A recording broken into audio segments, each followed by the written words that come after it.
Nah, itulah makanya kenapa yang kalau ditanya yang mana bagus, kaligrafi cat atau cutting CNC, maka sebetulnya ada plus minusnya. Cuma kalau kaligrafi cutting itu lebih mudah atau lebih banyak potensi salahnya. Karena kenapa? Orang yang tidak pernah belajar kaidah kaligrafi pun bisa melakukannya. Karena kenapa? Ya, taruhlah seumpama saya tidak pernah belajar kaligrafi, tapi kebetulan saya punya mesin cutting CNC, maka bisa saja saya lakukan terima orderan ataupun cetakkan orang. Cukup dengan copy saja, copy teks ayat Al-Quran dari sumber manapun, di Google pun banyak, ataupun Quran Android kan bisa kita cetak. Cuma kendalanya adalah ketika mengatur pada layar ataupun pada bingkai yang telah dibuat. Contoh, banyak kesalahan seperti seumpama bingkainya, anggaplah ini bingkainya. Nah, di sini didesain sedemikian rupa hiasannya seumpama seperti ini, dan sebagainya. Di sini ada hiasannya dan sebagainya di sini.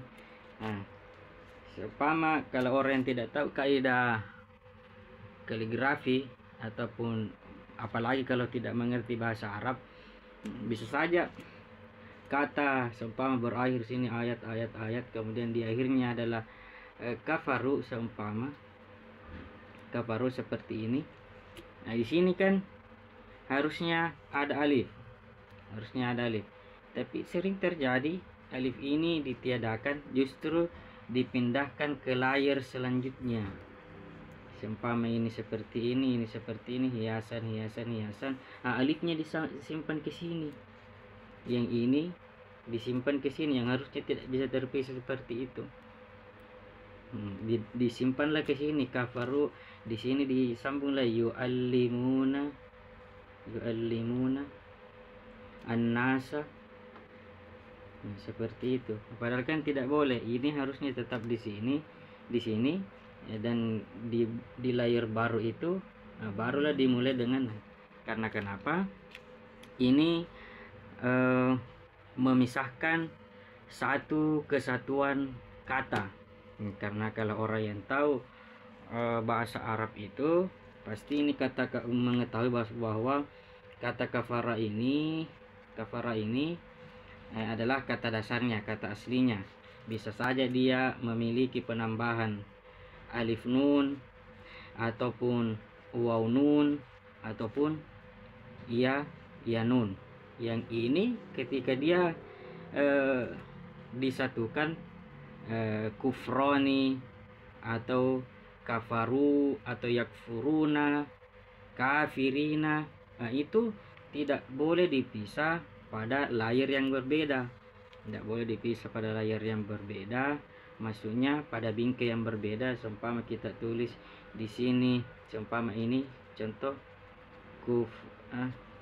kufroni,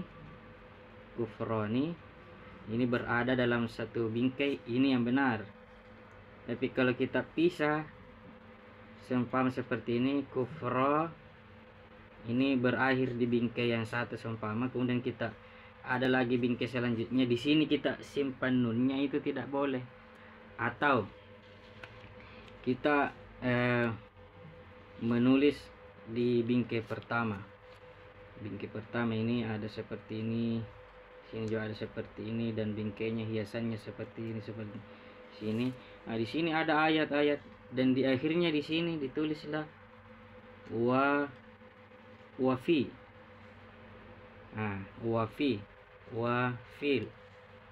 Nanti di bingkai selanjutnya, di hiasan di sini hiasan. Baru di sini disimpan akhiratnya. Wafil akhirati. Ini kan sebetulnya dia tidak memisahkan satu kesatuan huruf, tapi satu kesatuan makna yang dipisah. Wafil akhirah, di akhirat.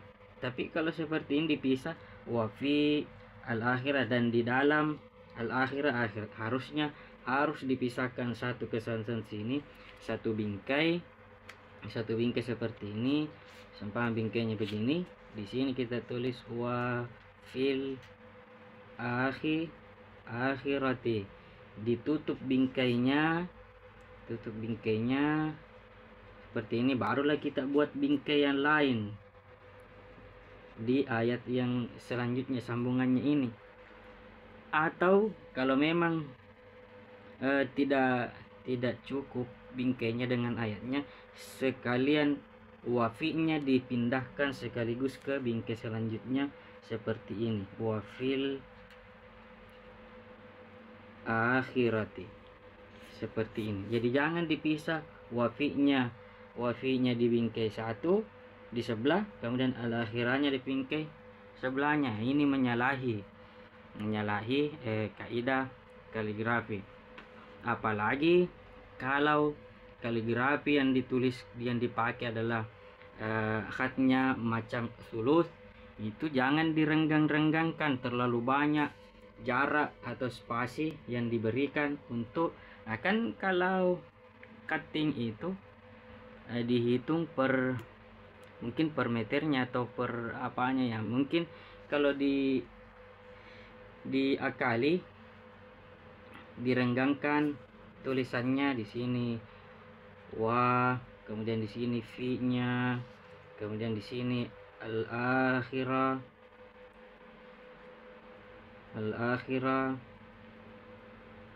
seperti itu. Nah, ini kan bukan karakternya sulut yang dijarang-jarangkan, justru dia makin padat makin bagus.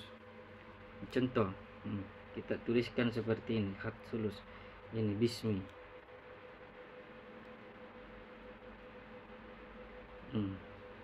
Seperti ini seumpama bismi.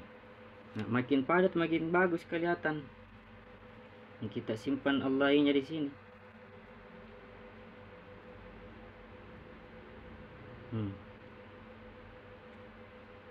Makin padat makin bagus. Jangan justru direnggangkan. Tuliskan di sini bisminya, sini bisminya. Kemudian di sini lagi baru ada Allahinya, supaya sedikit cuttingan yang dipakai ya. Seperti ini. Ini kalau orang yang tidak belajar kaidah kaligrafi pun ketika memandangnya pasti menilai itu kurang bagus, kurang apik, ataupun kurang nilai seninya. Nah, itu kekurangannya kalau kaligrafi cutting. Karena kenapa? Siapapun boleh melakukannya, yang penting dia tahu aplikasinya. Tinggal copy paste ayat dari internet ataupun dari Quran teks, kemudian masukkan ke aplikasi cuttingnya, ya sudah, tinggal di cutting, keluarkan dan tempelkan, kan seperti itu. Jadi seperti itu ya. Ini bukan untuk sekedar celaan, tapi ini untuk pembelajaran bagi kita semua. Oke. Assalamualaikum warahmatullahi wabarakatuh.